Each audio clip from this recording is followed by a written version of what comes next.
नमस्कार दोस्तों। आज के इस दिलचस्प विश्लेषण में सभी का स्वागत है। आज हम भारत की सबसे चतुर और मशहूर जोड़ियों में से एक यानी अकबर और बीरबल की एक बेहद क्लासिक कहानी पर चर्चा करने वाले हैं। ये सिर्फ एक आम किस्सा नहीं है, इसमें हम देखेंगे कुम्हार की भयानक ईर्ष्या, अकबर और बीरबल की बुद्धिमानी और कैसे बीरबल ने अपनी एक शानदार तरकीब से एक बेचारे धोबी को बचाया। तो चलिए बिना किसी देरी के इस रोचक चर्चा को शुरू करते हैं। अब कहानी शुरू करने से पहले जरा इस बेतुके सवाल पर गौर कीजिए। क्या एक काले हाथी को धोकर कभी दूध जैसा सफेद किया जा सकता है? सुनने में ही बिल्कुल नामुमकिन लगता है ना? पर सच मानिए, यही वो अजीबोगरीब और असंभव सवाल है जिस पर हमारी आज की पूरी कहानी टिकी हुई है। एक ऐसा शाही फरमान जिसने एक आम आदमी की जान आफत में डाल दी थी। तो देखते हैं कि आखिर इस पूरी स्थिति की शुरुआत हुई कैसे। पहला अंक, बर्तनों का विवाद। ऐतिहासिक शहर आगरा की गलियों में एक कुम्हार और एक धोबी पड़ोसी हुआ करते थे। और जैसा कि अक्सर होता है ना, एक छोटी सी घटना बहुत बड़े झगड़े का रूप ले लेती है। एक दिन की बात है, कुम्हार ने बड़ी मेहनत से मिट्टी के बर्तन बनाकर धूप में सूखने के लिए रखे थे। तभी वह धोबी के दो गधे आपस में लड़ते झगड़ते आ गए और बस इस अफरा तफरी में सारे बर्तन चकनाचूर हो गए। गुस्से में तमतमाए कुम्हार ने लाठी उठाई और धोबी के एक गधे की जमकर पिटाई कर दी। जब धोबी ने अपने गधे को पिटते देखा तो वो दौड़ा आया और बोला कि भाई, गधे को पीटने के बजाय टूटे बर्तनों के पैसे ले लो। पर पैसे ले लो, ये बात कुम्हार को बिल्कुल हजम नहीं हुई। उसे लगा कि सबके सामने पैसे देने की बात कहकर उसकी घोर बेइज्जती की गई है। अपनी गलती मानने या पैसे लेने के बजाय ईर्ष्या और बदले की आग में जलते हुए कुम्हार ने मन ही मन ठान लिया, मैं इसे ऐसा मजा चखाऊंगा कि ये जिंदगी भर याद रखेगा।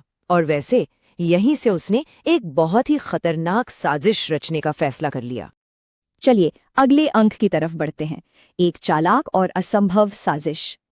अगले दिन सुबह सुबह अपना बदला पूरा करने की नियत से कुम्हार सीधा बादशाह अकबर के आलीशान दरबार में पहुंच गया।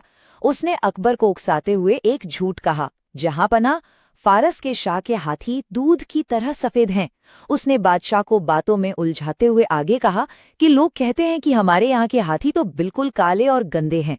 जब अकबर ने हैरानी से पूछा कि फारस के शाह अपने हाथियों को इतना साफ कैसे रखते हैं, तो कुम्हार ने बड़ी ही चालाकी से जवाब दिया कि उन्होंने बेहतरीन धोबियों की एक पूरी फौज लगा रखी है और हुजूर, हमारे शहर का सबसे बेहतरीन धोबी तो मेरे ही पड़ोस में रहता है। खैर, अकबर कोई साधारण इंसान तो थे नहीं। उन्हें तुरंत शक हो गया कि ये कुम्हार एक चालबाज आदमी है और सिर्फ अपने पड़ोसी को फंसाने के लिए ये मनगढ़ंत कहानी सुना रहा है। लेकिन फिर भी अकबर ने सोचा कि चलिए देखते हैं ये ऊंट किस करवट बैठता है। उन्होंने उस बेचारे डरे हुए धोबी को फौरन दरबार में हाजिर होने का आदेश दे दिया। अब जरा उस बेचारे धोबी की हालत की कल्पना कीजिए। पहले तो उसे शाही काले हाथी को धोकर सफेद करने का ये अजीबोगरीब फरमान मिलता है। फिर वो बेचारा सुबह से लेकर शाम तक उस विशालकाय काले हाथी को रगड़ता रहता है, पसीने से नहा जाता है, और परिणाम हाथी वैसा का वैसा ही काला। थका हारा और निराश धोबी अब तक समझ चुका था कि ये उसी ईर्ष्यालु कुम्हार की रची हुई साजिश है जिसमें वो अब बुरी तरह फंस चुका है। अब यहाँ से आता है कहानी में एक नया मोड़। तीसरा अंक, जहाँ बीरबल की तरकीब सामने आती है। जब धोबी रोता और घबराता हुआ अपने घर की ओर लौट रहा था, तभी रास्ते में उसकी मुलाकात दरबार के सबसे अक्लमंद इंसान यानी बीरबल से हुई। बीरबल ने उसे रोका और उसकी पूरी परेशानी बड़े ध्यान से सुनी।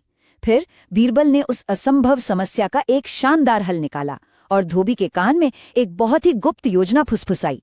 वो योजना क्या थी, ये किसी को नहीं पता था, लेकिन अचानक उस रोते हुए धोबी के चेहरे पर एक गजब का आत्मविश्वास झलकने लगा। अगले दिन जब धोबी दोबारा दरबार में पहुंचा तो उसका रवैया बिल्कुल बदल चुका था। उसने बिना किसी डर के बादशाह के सामने अपनी मांग रखी, जहां पना अगर मुझे एक बहुत बड़ा बर्तन मिल जाए जिसमें ये हाथी खड़ा हो सके तो उसे धोकर सफेद करना आसान हो जाएगा। एक ऐसा विशाल बर्तन जिसमें पूरा का पूरा हाथी समा सके। अकबर मुस्कुरा दिए। वो तुरंत समझ गए कि ये विचार इस सीधे साधे धोबी का तो हो ही नहीं सकता, लेकिन उन्होंने इस चतुर खेल को आगे बढ़ाने का फैसला किया। और अब बारी है क्लाइमैक्स की। कुम्हार की चाल उसी पर भारी पड़ती है। अकबर ने तुरंत आदेश दिया कि हाथी के खड़े होने के लिए एक विशालकाय बर्तन बनाया जाए। और ये काम किसे सौंपा गया? जी हाँ, उसी कुम्हार को। शुरू में तो कुम्हार मन ही मन बहुत खुश था, लेकिन 7 दिन की कड़ी मेहनत के बाद जब कुम्हार उस विशाल बर्तन को दरबार में लेकर आया तो पासा ही पलट गया।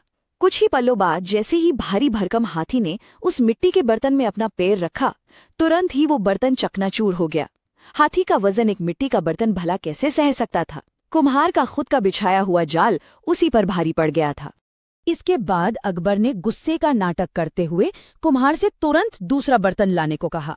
कुम्हार बार बार बर्तन बनाता रहा और हाथी के पैर रखते ही वो बार बार टूटते रहे। लगातार बर्तन बनाते बनाते कुम्हार शारीरिक और मानसिक रूप से बुरी तरह टूट चुका था।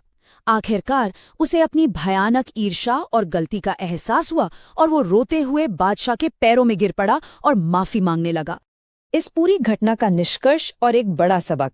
मामला आखिरकार शांत हुआ। अकबर ने कुम्हार को उसकी इस हरकत के लिए माफ तो कर दिया, लेकिन उसे एक कड़ा सबक भी सिखाया। फिर अकबर धोबी की तरफ मुड़े और उसकी इस चतुराई के लिए इनाम देने की बात कही, लेकिन ईमानदार धोबी ने हाथ जोड़कर सारा श्रेय बीरबल को दे दिया, क्योंकि उन्होंने ही धोबी को बचाने की ये शानदार तरकीब सुझाई थी। तब अकबर ने मुस्कुराते हुए बीरबल से कहा, बीरबल, तुम हमारे दरबार के अनमोल रत्न हो, तुम गरीबों के रक्षक भी हो। बीरबल की इस बुद्धिमानी ने न सिर्फ एक निर्दोष की जान बचाई, बल्कि ईर्ष्या करने वाले को सही रास्ता भी दिखाया।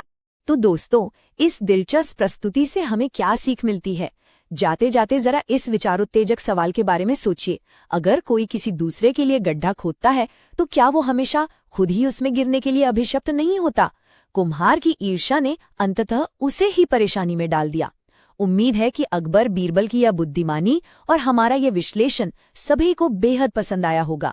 हमेशा याद रखिए, चालाकी से बड़ी कोई चीज है तो वो है सच्ची बुद्धिमानी। आज की इस चर्चा में बस इतना ही। फिर मिलेंगे एक नई और दिलचस्प कथा के साथ।